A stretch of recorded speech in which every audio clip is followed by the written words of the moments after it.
and I suggest the absence of a quorum. Clerk will call the roll. Mr. Alexander.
And the Senate goes into a quorum call after a couple of key votes this afternoon. They passed the two-year budget agreement by a vote of 64 to 36. That passed in the House last Thursday, so it's on its way to President Obama for signature. They then moved on to a cloture vote on the defense authorization bill, the bill that authorizes Pentagon programs and policy for the next fiscal year.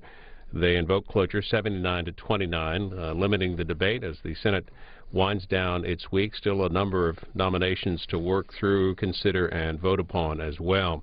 Off the floor of the House, a report this afternoon, the White House is going to select outgoing Senator Max Baucus of Montana as its pick for ambassador to China. This is according to the Washington Post and the Associated Press. The Washington Post writes that Senator Baucus previously announced that he won't seek re-election to the Senate in 2014.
Mr. President, I ask unanimous consent that the quorum call be vacated.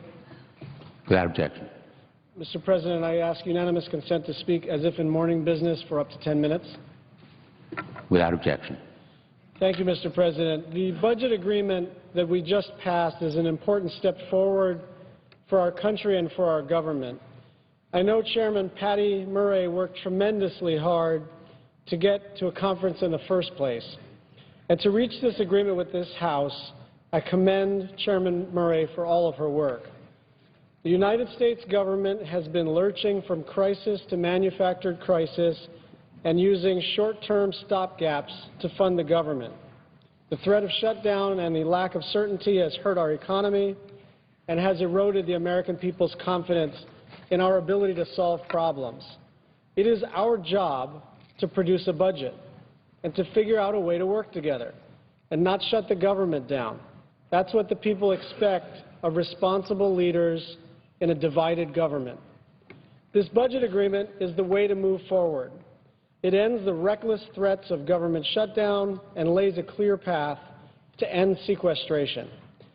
The sequester hit my home state of Hawaii very hard. The across-the-board arbitrary cuts from sequester have been devastating for our middle-class families and to our economy. I'd like to read a letter I received from a professor at the University of Hawaii at Manoa in September. And this professor wrote, "I was contacted today, as I often am, by a student wanting to join our graduate program in the Department of Geology and Geophysics. Unfortunately, I had to tell this student that funding for accepting new students is low right now, which may make it impossible for me to accept him as a graduate student despite his excellent qualifications." This exchange reminded me that one source of this problem is the budget cuts to NSF and other science funding agencies that are a result of sequestration.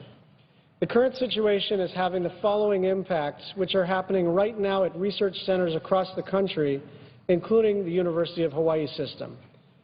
Scientific workers are being laid off or are not being hired. Research groups are being forced to cut infrastructure that took decades to build. Some scientific discoveries that could help our society are not being made. And many bright young students are not being given opportunities to advance their scientific careers. I think this last point is the saddest result because it negatively impacts the hopes and dreams of many young people. Furthermore, these students are the future of our scientific workforce, people that will be leading us towards innovation and problem solving that's crucial for our country's future. This professor urged me and this Congress to do everything that we can to roll back the sequester. That's one of the many reasons why I supported the budget today. Sequestration caused federal workers to be furloughed or laid off throughout Hawaii. Sequestration hurt our national defense, United States competitiveness, and harmed education programs. Head Start in Hawaii had to cut children from its programs this year. This early education program is critical for a young child's success later in life. And some of these kids and parents don't have other options without Head Start. Without this budget agreement, there would have been an additional $20 billion cut to our defense programs hitting next month. Those defense cuts were going to disproportionately hurt my home state of Hawaii. Without this budget agreement, 25,000 federal civilian workers in Hawaii could be furloughed or laid off. Hawaii can't afford that. I voted for this budget to prevent those cuts. The bipartisan budget agreement finally provides relief from the sequester and a path forward to get our economy on the right track. And most importantly, the budget protects Social Security and Medicare benefits. Although this budget is the right choice for many reasons, we know it's not perfect. And I do believe we need to work together to improve parts of it. I find it unacceptable and inexplicable that the House of Representatives left town for the holidays without extending long-term unemployment benefits. And I know we're working on making it a priority as soon as we return in January. In addition, Senator Shaheen has introduced legislation which I am proud to support and co-sponsor to protect military retirees from the cost of living pay adjustment. The cost of living pay adjustment won't take effect until January of 2015, which means that we have time to fix this issue, but we must fix this issue. This legislation that I'm co-sponsoring with Senator Shaheen will fully pay for the change by closing a loophole that some companies are using to avoid paying United States taxes with offshore tax havens. This is a common-sense fix that I believe that we can get bipartisan support for. We need a long-term budget, but not at the expense of our military retirees. And we can replace the money raised by closing this tax loophole that some companies are abusing. We have time to fix this issue, and we have to do so before 2015.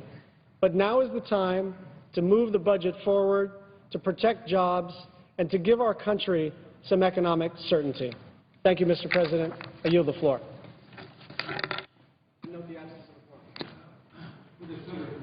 Hold that. Mr. President. Senator from Michigan. Mr. President, I ask unanimous consent that the Senate proceed to the consideration of H.R. 1402, which was received from the House and is at the desk. The clerk will report. H.R. 1402, an act to amend Title 38 United States Code to extend certain expiring provisions of law and for other purposes. Without objection, the Senate will proceed to the motion. And, Mr. President, I now ask unanimous consent that the bill be read 3 times and passed. The motion to reconsider be laid upon the table with no intervening action or debate. Without objection. I note the absence of a quorum. Clerk will call the roll. Mr. Alexander.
Senator from Michigan. I ask unanimous consent that further proceedings on the quorum call be dispensed with.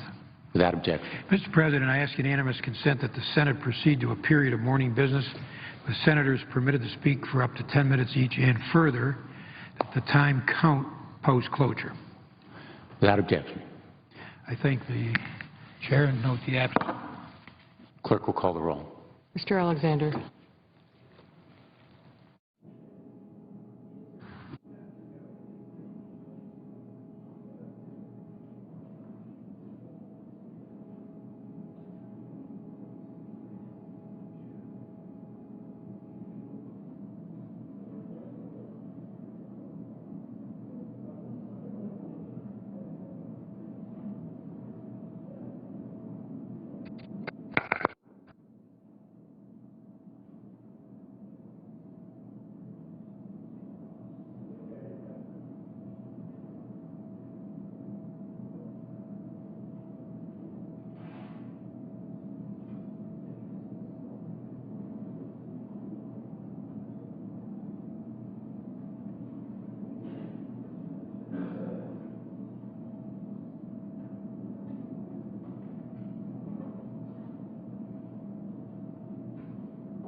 consent that the quorum call be dispensed with, and I be allowed to speak for up to 10 minutes. Without objection.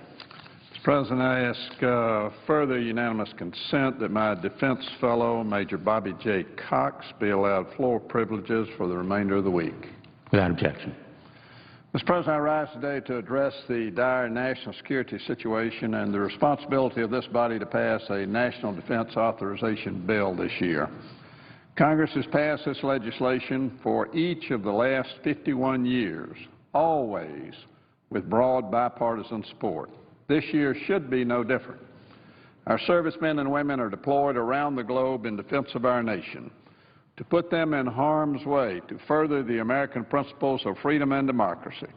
Yet we have failed to provide these men, women, and our senior military leaders the fiscal certainty and legal authorities they need to complete their vital missions. Instead, we have a Senate majority intent on fundamentally altering the way the Senate conducts business by pushing through bills without a full and open process. This is not the way the Senate was designed to function. This year's National Defense Authorization Act was reported out of the Senate Armed Services Committee on June 20th of this year. Since that time, it has been delayed time and again by the Senate Majority Leader as our defense leaders struggle to implement our national security strategy. General Dempsey recently transmitted to congressional leadership an itemized list of 26 authorities that will expire at the end of this year or shortly thereafter. We're not talking about legislating ancillary programs or non-essential functions. We're talking about military special pay and bonuses for deployed service members, funds to transition security responsibilities to our Afghan partners, and critical counterinsurgency programs in the Middle East, as well as funding for our intelligence community. While I support the underlying bill, I am deeply disappointed with the process that got us to this point, and thus why I did not vote to invoke cloture. Frankly, I had several amendments I would like to have added to this bill, addressing such issues as a technical correction giving reservists and National Guardsmen proper credit towards retirement for time spent deployed, and an important land transfer of Camp Merrill in Georgia between the Army and the U.S. Forest Service. I've seen many changes during my years in the Senate, but among those is a disturbing trend regarding the NDAA. We seem to be operating on the premise of fewer, faster, and later. By fewer, I mean fewer amendments. All senators deserve the opportunity to amend this important piece of legislation. The 20-year average is 140 amendments per year. Last year, we were only able to pass 106 amendments. This year, we debated one. As we have seen time and time again, the majority uses the amendment tree to shut down debate and move the bill quicker through the Senate. My colleagues and I have filed over 500 amendments to this year's NDAA. Through hard work, bipartisan support, the two Armed Services Committee staffs have strived to accommodate the concerns of the Senate. But even so, there are pressing issues that require full and deliberative debate in the Senate. These include military sexual assault, counterterrorism and detention policy, and sanctions against those regimes that would do America harm, including Iran. By faster, I mean the bill spends less time on the Senate floor. The 20-year average is over 9 days, with a maximum of 19 days for the fiscal year 2008 bill. The 1 day we spent on this bill in November is insufficient time to debate the critical security issues confronting our nation. The Senate majority has gone to great lengths to keep the bill off the floor. When they can no longer avoid it, they have compressed the timeline for consideration or recommitted it to the Armed Services Committee. This is unprecedented and it is totally unacceptable. By later, I mean a lack of urgency to take up the bill after committee action. Looking back over the last 40 years, the Senate has gone from passing the NDAA consistently before August to later and later in the year. Last year it was December. This year we are running up against the end of the year. I'm deeply disappointed at the recent turn of events in the Senate. Under the guise of streamlining the legislative process, the Senate majority has effectively blocked critical legislative priorities such as the National Defense Authorization Act. I urge my Senate colleagues from both sides of the aisle to work together to discharge the fundamental duties our constituents, service members, and veterans demand of us. We should dispose of the fewer, faster, and later mentality and return Congress to regular order. Mr. President, leadership matters. No one knows this better than our men and women in uniform. The Constitution of the United States tasks us with providing for the common defense. I fear we have failed in our constitutional obligation, and this failure is a failure of leadership, plain and simple. With that being said, Mr. President, I want to pay particular compliment to Chairman Levin as well as to Ranking Member Inhofe for their leadership, which has not failed the country nor has it failed this body. They got together and produced a bill that came out of our committee in due course after full and open debate on many critical issues, with the understanding that we would have the opportunity on the floor of the Senate to file amendments, debate those amendments, and have up or down votes. Chairman Levin has been more than accommodating throughout that process before and after the time this bill came out of the Armed Services Committee. Likewise, Senator Inhofe has been more than accommodating to make sure that members on this side of the aisle had free and open access to the debate process. They have provided the kind of leadership that we expect.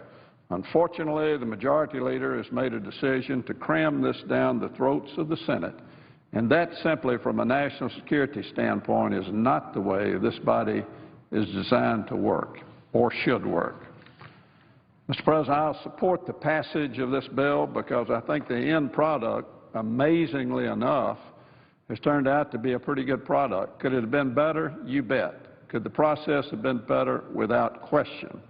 I just wish we had had the opportunity to debate the serious issues that are on the minds of a number of members of the Senate when it comes to national security, and that we had had the opportunity to present amendments that would have made this strong bill even stronger, and to provide our men and women in uniform and the leadership at the Pentagon with the tools they need to ensure that we remain the world's strongest military power, and that we're able not only to defend America and Americans, but to provide for freedom and democracy around the world. Mr. President, I would yield the floor and suggest the absence of a quorum.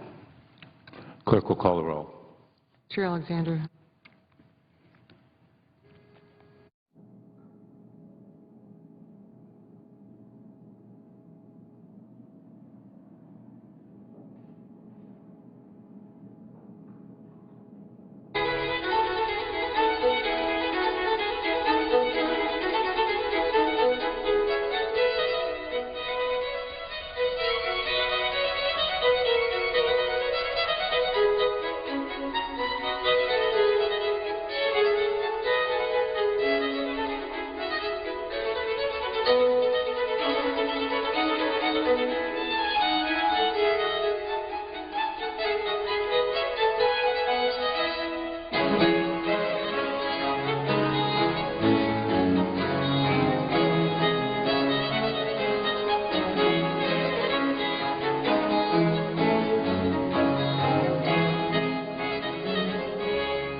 2 hours ago, the U.S. Senate passed the two-year budget agreement by a vote of 64 to 36. It passed the House last week and now goes to the President for his signature. The Senate has moved on to consideration of the defense authorization bill, the $632 billion defense authorization, the programs and policies bill. In a floor speech earlier, the Republican leader, Mitch McConnell, said that the Majority Leader, Harry Reid, is jamming the comprehensive bill through the Senate in the final days of the session without allowing any amendments. Later in the day, Senator Lindsey Graham of South Carolina came to the floor to talk about the bill, in particular his concerns about military pay and benefits.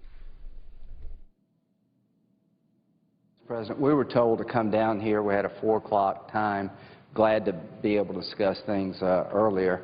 So what I would like to talk about, with the Chair's permission, is to talk about the military retiree provisions. Senator may proceed. Thank you. Number one, I want to say to our Budget Chairman, you had a really good discussion, I think she's gone now, with Senator Chambliss and Isaacson about trying to figure a way to fix this provision in the budget deal. I'm very disappointed that we can't have an amendment to fix it or amendments to do other things, but we are where we are. So the bottom line, this has been a healthy exercise because all of us are looking at provision. This is a bipartisan product, so it's not about blaming Democrats or Republicans. It's a good exercise. How could a bill, and one, this bill, as we all know, doesn't fund the government.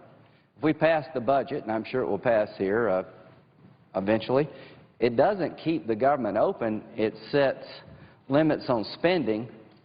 We're increasing the amount we can spend on defense and non-defense, setting some sequestration aside. That's a great thing. I think that's going to be good. How we pay for it is the problem. And the question is, how did this happen? Now, you know, the chairman of the Senate Budget Committee and the chairman in the House are great folks. The military retiree provision is a pay-for that has got everybody a bit wondering. And upon a second evaluation is probably certainly not the right thing to do. In May 2014, there will be a commission that was set up by the Congress to tell us how best to reform military pay and benefits, because they are unsustainable, quite frankly, in the future. But we put in that commission report a requirement that any reform could not affect those who are in the service now. They're grandfathered. And I think the reason the Congress did that was we don't want to break faith with those who signed up for Deal A. They're doing their part of the deal. They're serving. The Congress is And the quorum call be suspended? Without objection. Thank you. Mr. President, I'd like to engage perhaps for the next 20 or so minutes with Senator Cantwell, who is arriving shortly. I will begin with some remarks, and then if I can have unanimous consent for us to engage in a colloquy. Without objection. Thank you very much. I'm here today to talk about the health care problem in the country, because the fixation of this body on the health care website has, I think, taken our eye off the fact that we have a very, very significant and fundamental health care problem. This graph represents how much we spend on health care as a country. It begins back here in 1960. I was 5 years old in 1960, so this is a lifetime, one lifetime, 50-some years. $27.4 billion. That's what we spent on health care.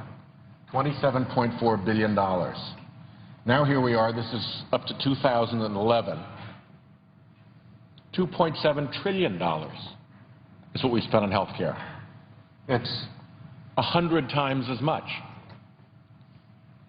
In 50 years, 100 times as much. Now granted, there are more Americans, but not 100 times as many. This has been an explosive cost growth curve.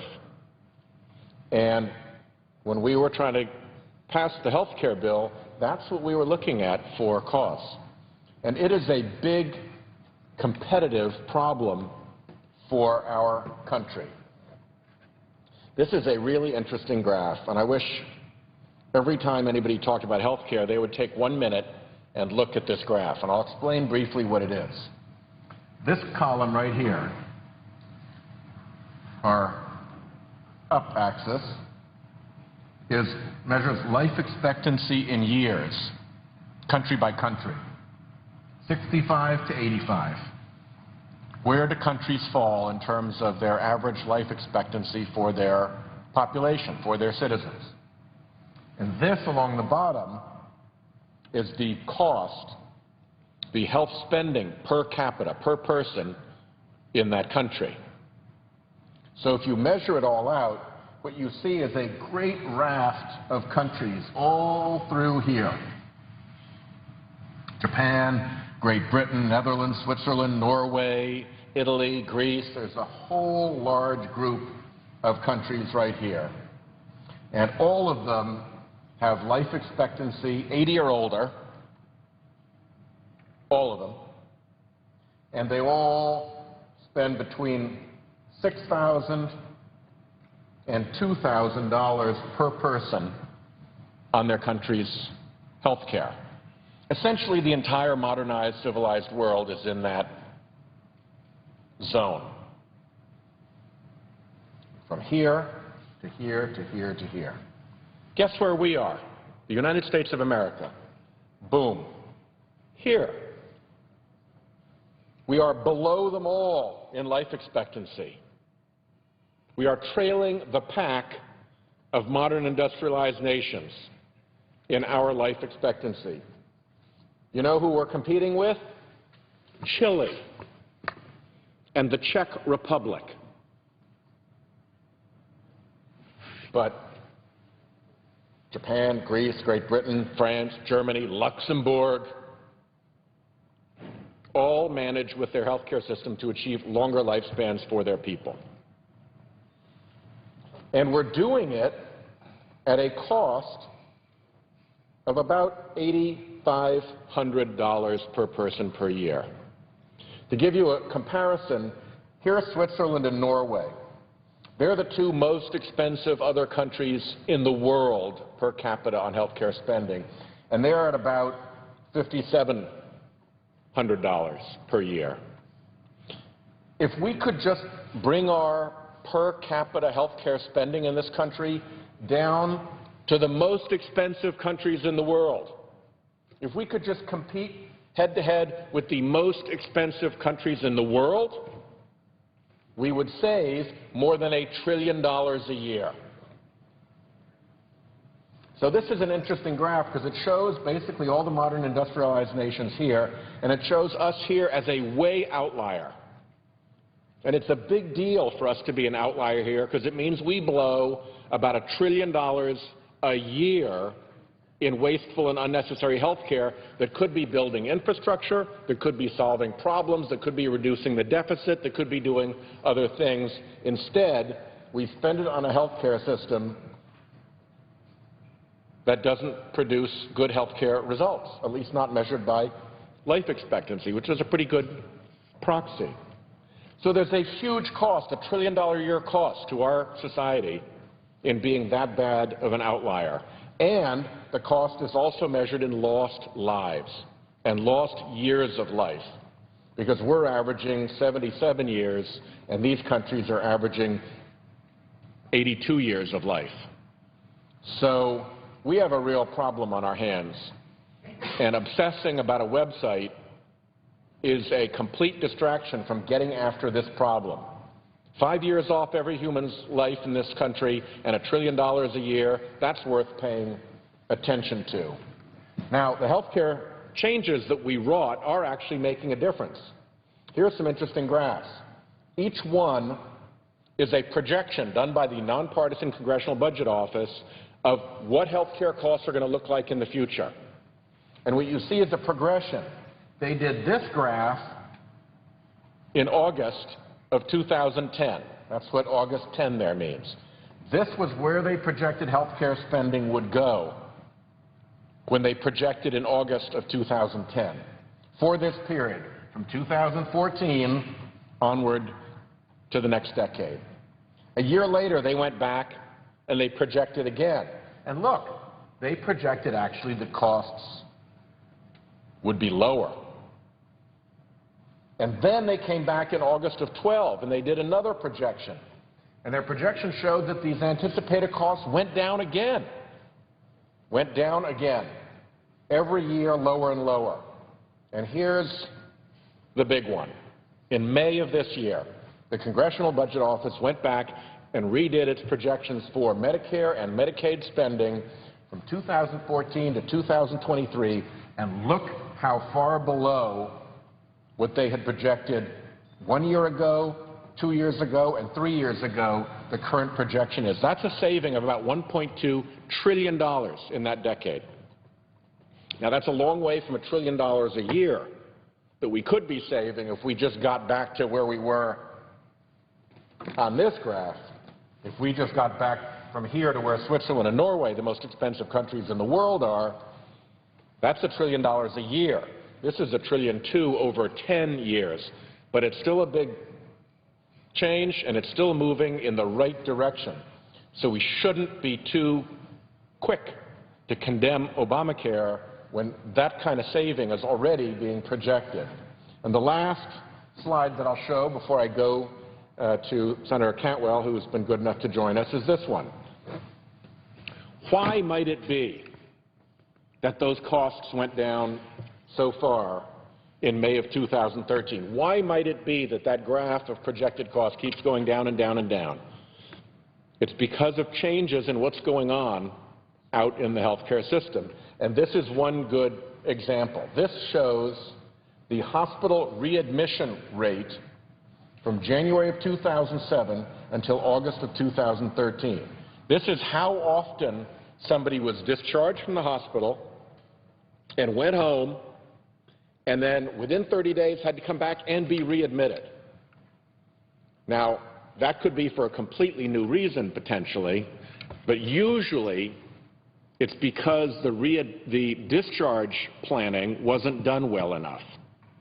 And there was a bad handoff between the hospital and the primary care physician or the nursing home.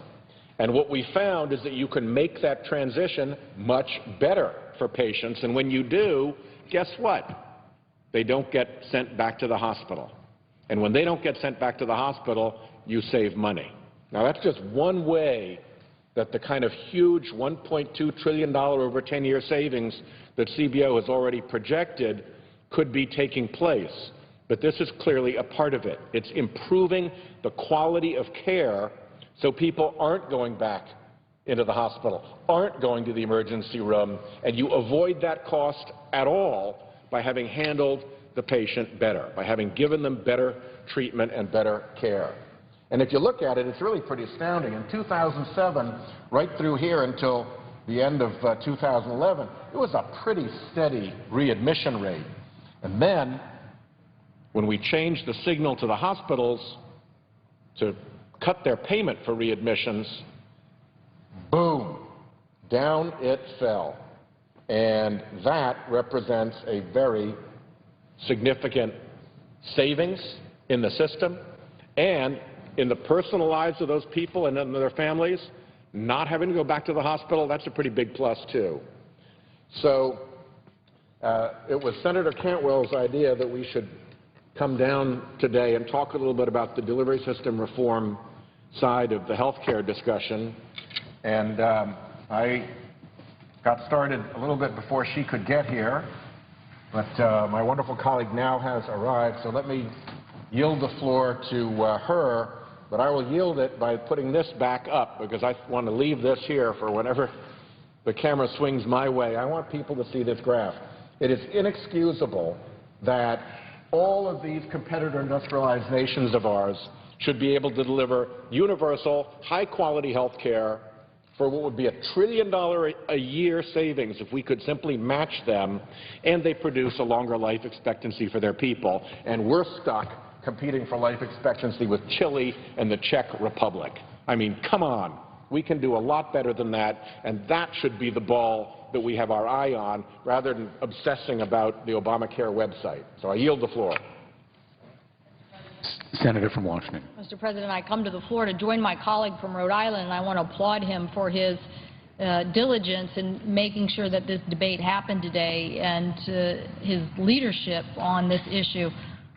It might sound kind of wonky to say that there are a group of senators who have a caucus called the Delivery System Reform Caucus, but we wear that banner with pride because we know that there are savings in our health care delivery system, and we want to make sure that they are delivered for the American people.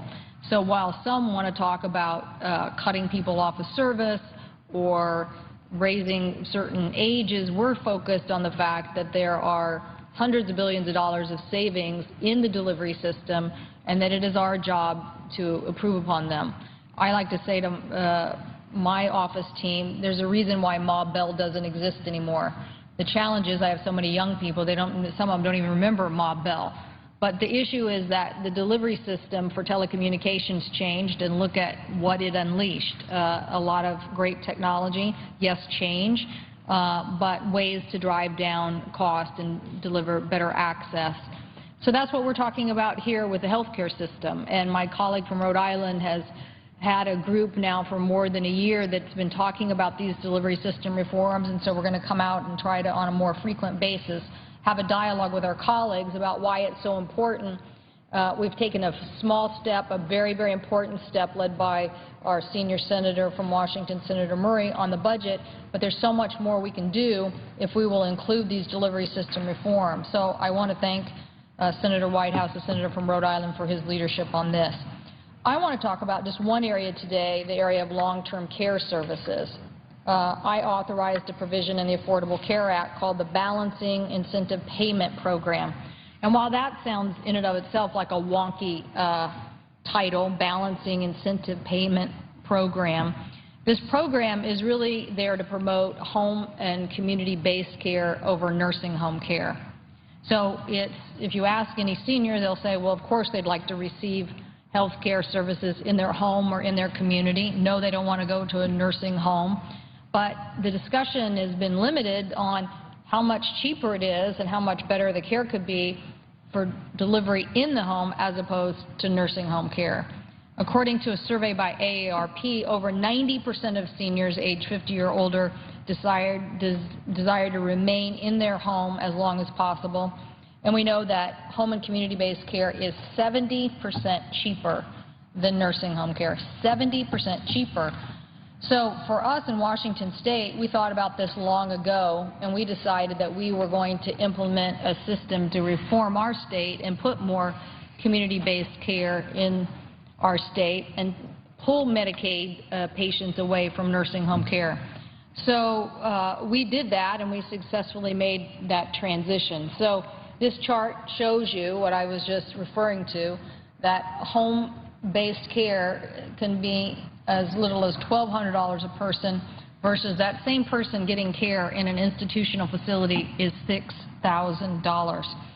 So we made the transition in Washington State to be predominantly a home and community-based care state. We did that with our own state dollars, our own program, and it was a transition that took place over many, many years.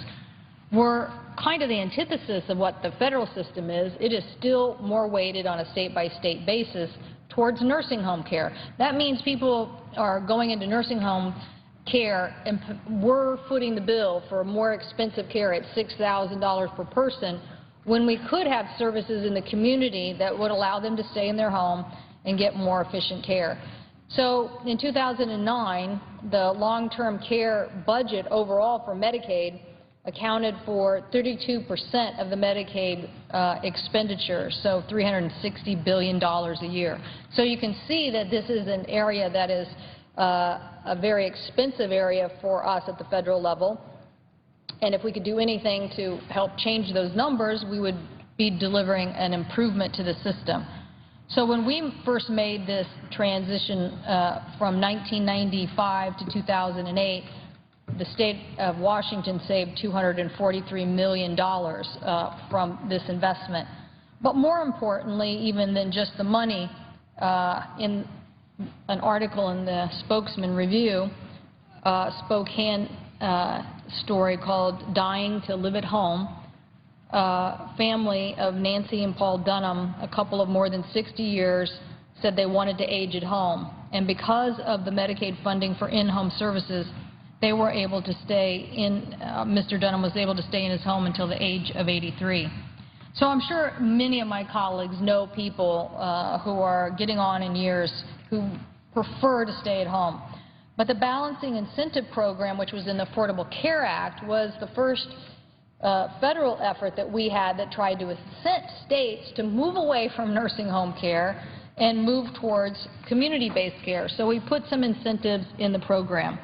So here are the states so far that have taken the federal government in the Affordable Care Act up on this incentive program: New Hampshire, Maryland, Iowa, Mississippi, Missouri, Georgia, Texas, Indiana, Connecticut, Arkansas, New York, New Jersey, Louisiana, Ohio, Maine, and Illinois. So a diverse group of states, I might add. So some states that probably, where governors said they didn't want to support the Affordable Care Act, but yet are taking advantage of this provision. Some states that probably are forerunners of delivery system reform and have done lots of delivery system reform and want to do more. So it's a mix of states, and I think a lot of great examples of those states and what we can do to transition away from institutional care to home and community-based care. So the program authorizes grants to states to increase access to their non-institutional long-term care services, and it supports including structural changes that help streamline the system, conflict-free case management, standardization of assessment, single entry system so that it's not confusing, so that the system is very streamlined. And states have until September of 2015 to increase their long-term care services in the community and support expenditures of these non-institutional based care facilities. So we're very excited that it has had a robust uptake by these states, and I'm encouraged that there has been so much interest shown in changing the political orientation, if you will, of states to how do you deal with long-term care. We know everybody's living longer, and we know that it's going to, as baby boomers retire, be a bubble to our health care delivery system. But this is an excellent idea or way for us to deliver better care. So what does it do? As I said in the first chart, $1,200 versus $6,000 in nursing home care, it reduced costs. And reducing those costs have to be a key focus for us. These Medicaid recipients are people who maybe even start on Medicare, but because of the extreme cost of health care at the end of life, end up spending down and end up on Medicaid, end up being a federal responsibility.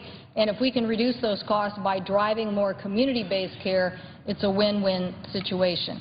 The second thing it does is it helps improve quality, because if people can stay at home and get access to the delivery system by these new requirements of making sure that it's case managed and single point of entry and standardization of the home care system, it helps us be efficient about what the quality of care that is being delivered.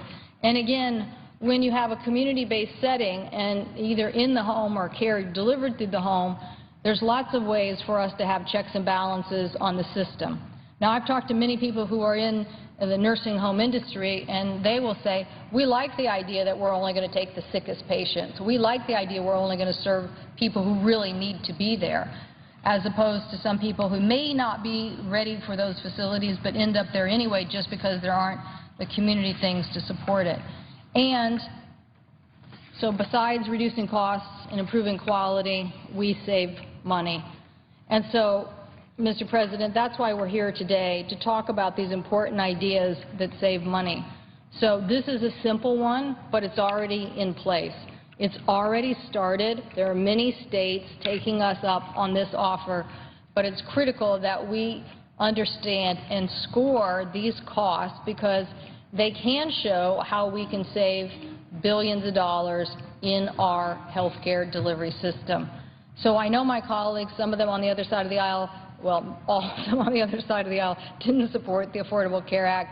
Take a second look at what your states are doing. Your states are supporting the legislation, at least through one provision.